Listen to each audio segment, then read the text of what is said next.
And one of tonight's most highly contested races is for Amendment 2, which would expand Medicaid here in the Show Me State. Now, here is a look at where the amendment stands right now. You can see the yes is starting to pull away with 73% right now.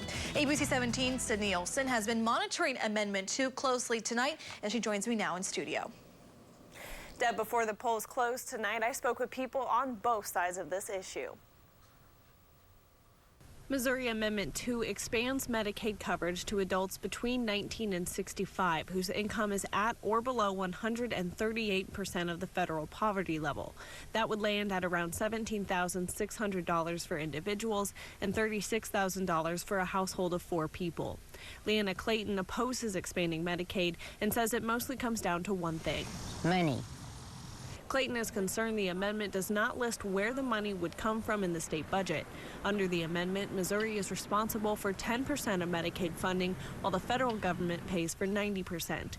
She says that concern is heightened amid the coronavirus pandemic. If we could go back with this bill the 1st of March, there still was no money.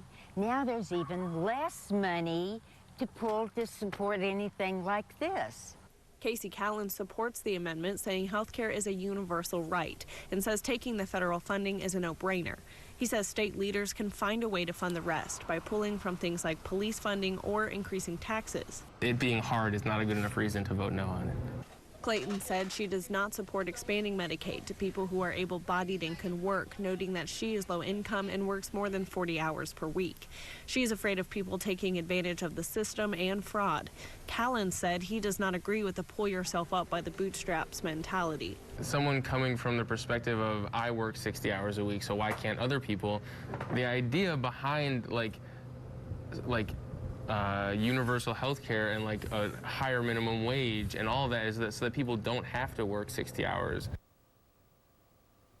According to the Missouri Secretary of State's office, state government entities are estimated to have one-time costs of approximately $6.4 million.